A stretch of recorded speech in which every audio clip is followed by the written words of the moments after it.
Ladies and gentlemen, welcome to this session. I have the great honor to present to you the Minister of Finance of North Macedonia, Mr. Fatmir Besimi. Mr. Minister, welcome to the 7th Delphi Economic Forum. It is always a pleasure to have you with us. Our topic today is the Ukraine crisis and the economic impact on the Western Balkans. Mr. Minister, we are all aware that the invasion started at a very delicate moment for the world's economy. It has caused the greatest humanitarian crisis in Europe since the Second World War. As in any conflict, the uncertainty is very high. Russia and Ukraine are major commodities producers, and disruptions have caused global prices to increase significantly, especially for oil and natural gas. Food costs have jumped. And, very important, vulnerable households and energy-dependent economies are most likely to suffer. So, please, tell us, start with this, how the Ukraine crisis has impacted your economy and the economy of the Western Balkans. And this is our first question. Thank you, Aris. And I also would like to express that it's a great pleasure to be here in this year's Delphi Economic Forum. It's important when we have such challenges to have the forum where we can discuss these issues. So I'm glad that we have that opportunity here this year. In terms of the crisis, especially after the COVID crisis, since 2020, then 2021, and we still are not fully completed or finished with the COVID challenges. It came in the last months of the 2021 with energy crisis and certain inflationary prices on the food products. This year we faced the invasion of Russia in Ukraine that just made the things even more difficult. In global context, it creates certain, in addition to inflation and also the energy crisis and on the food commodities, a lot of uncertainties, turbulences in the markets, and also in the same time some stagflationary risks that we see how it goes in the global markets. So. And also in the financial market that makes things even more difficult. In our case, in our economy, let's say in terms of the direct impact of Russia and Ukraine, we may say that in our trade balance it's less than 1%. So direct effect will not be so severe, but indirect effects are more higher, especially coming from the European markets. And also, as we are net importers of energy, electricity, and also fuel, it affects our economy in terms of energy prices, but also in terms of the electricity prices. In terms of the food industry, the inflation took on these basic products. We also are net importers of wheat and other products like corn and these oil in the food industry. But what we do during this period, especially to address these spillover effects, we undertake certain policy measures to make sure that, first of all, we address in general not to increase the inflation. So have certain tax reductions as a general measure, but then are also other measures in subsidies, especially vulnerable categories, and soft credit lines for the business to overtake this situation. So in this context, I say that the challenges are ahead. We look forward to address the issues as soon as possible.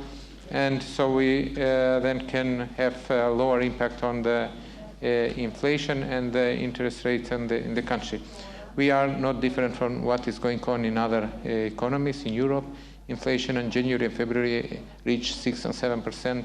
Respectively, as it is in other countries of Europe. So challenges are ahead for us, and we are following on a weekly basis in government session. We address the issues and manage the expectations to avoid any speculations in the market in terms of creating speculative shortages. So certain companies might take advantages of this situation, but so far I am glad to say that government was proactive on this, that we manage accordingly the expectations in the markets. Very good. I have a question here. I remember your last interview in your newspaper. It was two weeks ago, after beginning of crisis and the invasion, and you mentioned that the Russian economy could decouple from the European economy and integrate more with the China center bloc. Do you comment this, please? Can you comment this? Yeah. Actually, this is one of these what we see the global challenges are coming from the war in Ukraine. Actually, one is the previous one I mentioned, the taxation risk. The second is we see this fragmentation of the international economic system, and especially in global value chain, which might change in the future. This creates this fragmentation, especially now if we see Europe as also organizing itself in order to reduce the dependence from the Russian energy source like the natural gas, trying to organize a united procurement of this. And this is also helpful for our country because threats coming from Russia that will cut this supply with energy should have alternatives. And for us that is important to be part of EU. But on the other side, it's most likely that if Europe creates these sanctions on the western part, like United States and other countries from the West, it is expected that this Russia's next plan might be fragmentation and moving towards the other bloc with China increasing trade. But I may say that this is a result of Russian-Ukraine war.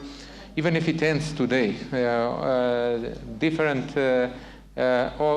analyses show that the implications will be longer than just a year. So it will have some certain changes on these global trading patterns, especially due to the sanctions that are addressed in this time. So we have to prepare our economies for what is coming in the future.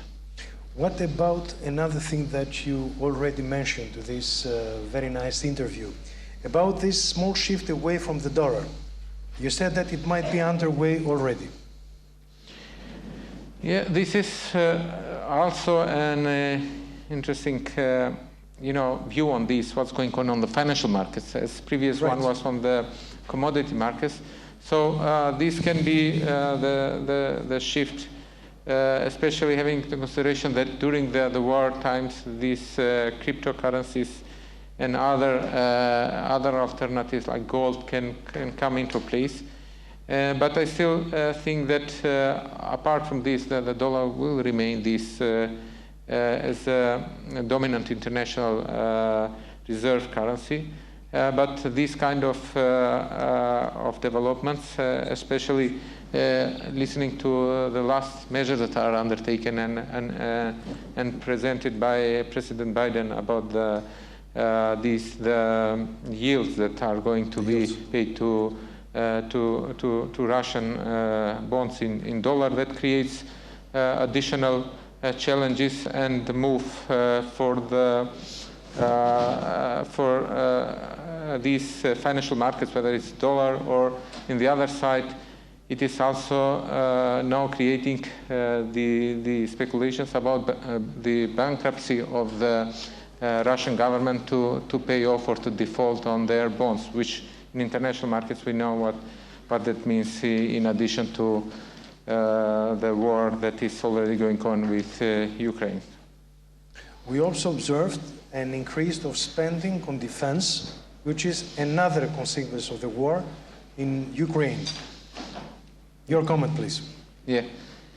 This changes the patterns and the priorities in international trade, and increased spending on defense, all NATO members, and especially we can refer also to Germany and others.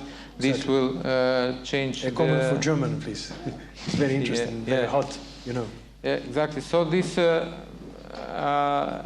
is followed also by other countries, especially in such situation when we have basically we have a war, the one that we have seen in the Second World War in the European continent. So it is something that countries cannot be just neutral on this, especially European countries, and investments on this will drive also the patterns of international trade, and it increases already the spending, government spending. So this will have additional impacts on macroeconomic stabilities on these countries, right, on deficits, on public debt, and additional pressure in the financial markets. So this is, on the other side, pressure in terms of the interest rates.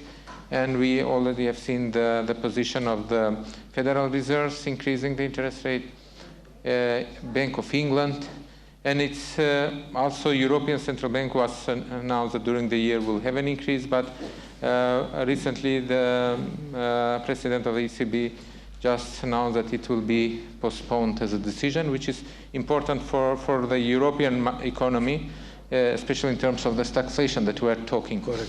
It is already another, it will be another risk and even risk, yes, it's more difficult than just having the inflation that we face.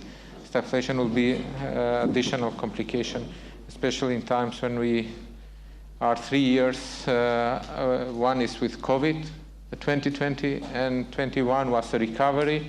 Then 22. Going into stagflation will be very difficult for recover after that for overall European economy, but also our economies. And it's good so far that all projections of international institutions and also our national projections are that even there will be a slowdown of the growth. Yeah. From one side, and inflation, of course. Exactly, but it's still on the positive side, so that's a good thing. Yeah. Thank you for your comment. Now, please tell us what are the main channels of transmission, and what were the challenges that you faced? Yeah. Actually, as I mentioned, the channels are coming through our external balance, actually trade. As we are an open economy, our trade is more than around 80%, more than 77-78% with European countries. And what happens in the European markets reflects in our market as well. So the food prices in the European market, it reflects in ours, and the energy especially, it reflects also in our economy.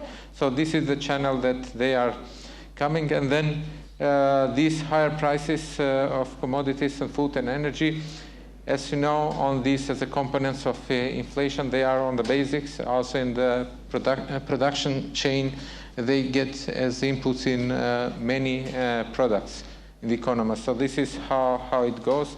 Additional channel is that, in times of uncertainty, in inflation, it increases the uncertainty among the investors and reduces the credibility of policies.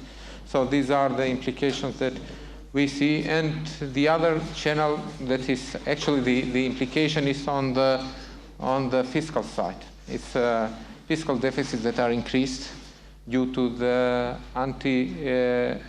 these anti-inflationary measures that we undertake as governments, and also to reduce and to absorb the shock on the energy prices, which in our case affected also our budget. That most likely we will go in the mid-year. We'll go with the supplementary budget to reflect all these changes what affected our economy, and it likely it's most likely will increase also for a certain amount the budget deficit, although we'll do certain reprogramming, but to address fully the implications from the crisis, we have to have a substantial and sound and credible policies. So this is a reaction, as a policy reaction. This is important for the expectations in the market, so making sure that we are committed to fully address and fight this crisis. Thank you very much for your answer. Could you be a little more specific about the energy supply, because this is a very hot issue, a very important issue. What are the plans of your government in that direction? Yeah, in terms of the energy supply, there are short-term and mid-term. In short-term, we took all the actions to activate all domestic capacities. Like we had one thermal power plant that we usually we used as a reserve. It didn't work for 20 years, so this year we put it into the place because the prices of the crude oil was and producing electricity was much cheaper than buying in the markets. And also we increased the domestic production with also the capacities that we have thermal power plants, not only crude oil but with coal. So this was helpful for us to manage the crisis in terms of the energy, but also diversification. Exactly. In terms of important. So which is mid to long term. We are part of this interconnector with Greece and also on the gas pipeline. Also, another issue is with this gas terminal LNG in Alexandropolo, where our government also will be part of that project in order to diversify the sources. And the other aspect, we diversify with sources of production in the country, going towards these renewables, photovoltaics, wind power plant.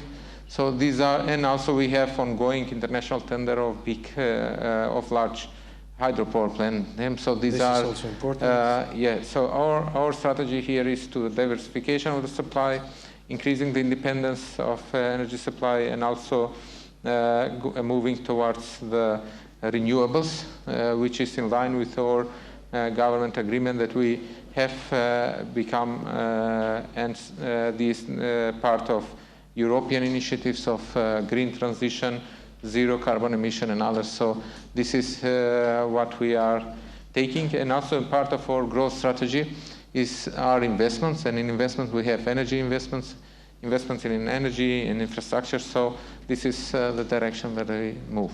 Thank you. Despite the fact that it's not your portfolio, your answer was very accurate, and thank you very much for that. Now, my next question is, are there any opportunities arising from this crisis, and how do you see the way forward? Yeah. First on this, on energy, we have our economy minister here, and also as you remember, I had been also in that portfolio, so I remember something. That's why I'm asking you, because I know. Thank you. So the opportunities in crisis, it's challenging itself when we say, so what is now that we have, all these processes of energy transition, of digitalization, of cooperation, regional cooperation and integration with EU, all these are becoming even more important. And this crisis might accelerate all of these processes.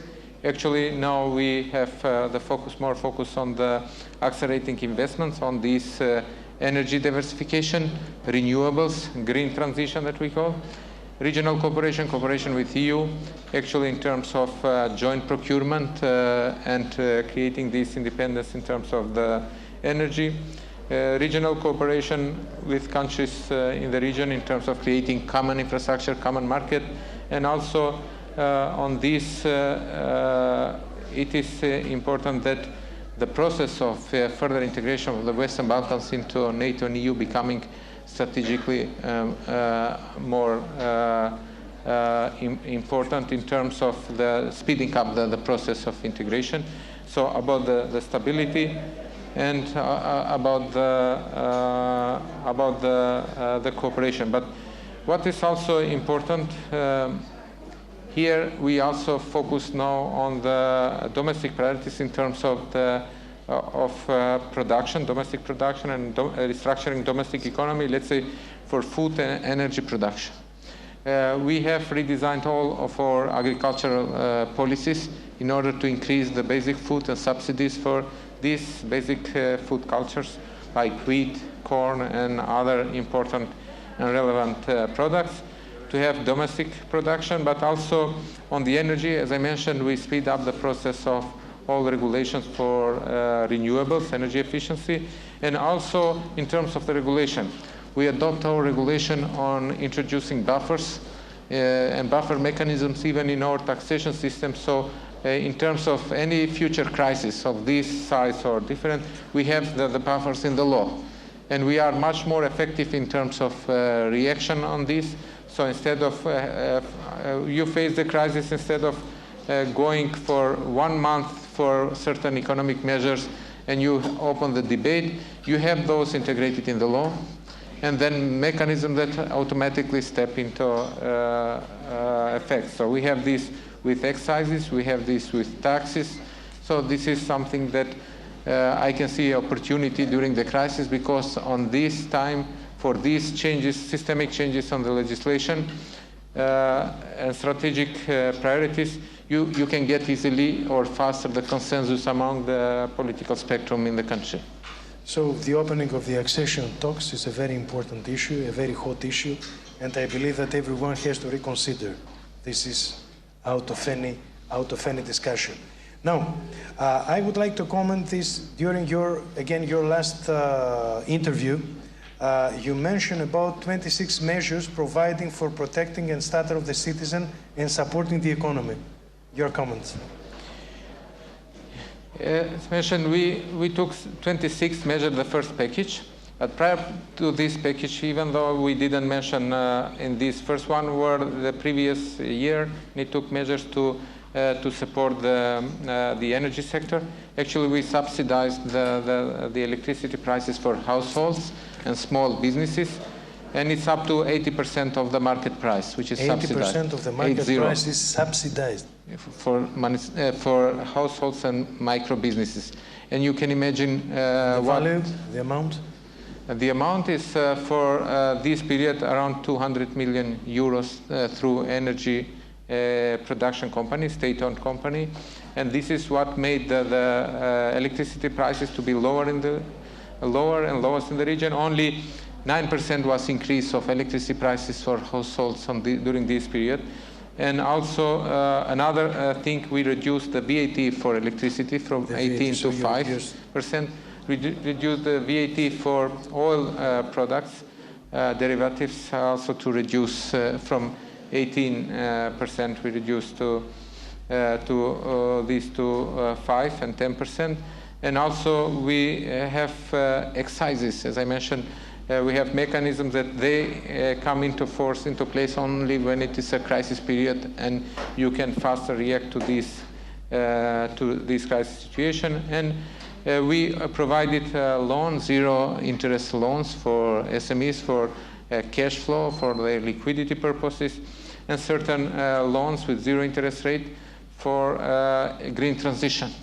So, which are of higher size if they do investments on this. So we have measures short-term and mid-term for transition of the economy. And we had subsidies for socially vulnerable categories like pensioners, like those on social needs. So these were the measures that we undertake. And after this, we had measures for the government to reduce costs, expenses, and measures from the agriculture sector, as I mentioned, to redesign the policies to give more subsidies for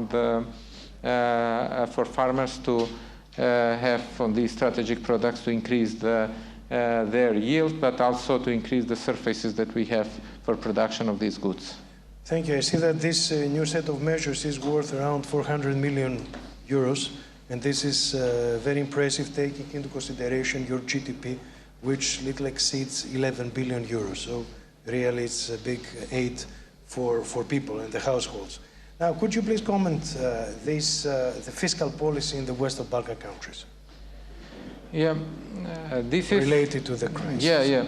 The fiscal policy in the Western mainly is following what we are going in terms of creating the macroeconomic stability in line with these Maastricht criteria about the public debt and the budget deficits. We are working on the organic budget law, which has these fiscal rules. And it is a challenge because during the crisis with high fiscal deficits and the need to increase the public debt, we need in midterm to work on the fiscal consolidation. This is what we are doing. We presented a new plan, which we call Growth Acceleration Plan, actually embedded finances from public and the private sector, actually using these bank schemes or guarantee schemes, or development bank offering guarantees for businesses so they can get loans from the commercial banks. Also other forms of equity investment. So actually there we have this leverage from, let's say, if it is €1 from our budget, it comes additional 2 to 5 euros from the private investors or commercial banking. So we have a multiplied effect of these mechanisms. And just to share with you, the guarantee scheme has 6.5 multiplier effect, but also only 15 of that is on default. So we can generate huge capital support for the businesses with less finances. So this is a way also to work on fiscal consolidation. Thank you. And in order not to run out of time, because we have less than 2 minutes, could we please conclude? So give us your short-term priorities and medium to long-term priorities. Yeah, thank you. Short-term priorities is to face and to address all the challenges that are coming in the crisis. And it is, we still continue to support all the needs on the healthcare, the health sector about the COVID. We do all the measures in terms of addressing the inflationary implication on socially vulnerable categories, but also in the businesses. And we undertake all the measures so we have no shortages of the electricity. So this is the short term. In long term, we make sure that we have a sustainable energy supply, diversified and increase the independence of this, green transition, digitalization, and also accelerating growth. Mainly accelerating growth, as I mentioned, the plan, it is based on pushing the investment, increasing the competitiveness of the economy, but all this also in line with the reform. That means the country moves forward with EU integration, fighting corruption, and all what are needed, the institutional capacity to create a better environment for investors in the country. So this is what we aim in long term. So with one word, what we have had in the last 10 years as a growth rate, we want to double in the next 5 years as annual average by increasing investments in the country and the climate for investment in the country, so including also the human capital as part of the growth drivers in the economy. So thank you. So Mr. Minister, thank you very much for this very interesting exchange of views. Ladies and gentlemen, thank you for being with us in this session. Thank you. Thank you.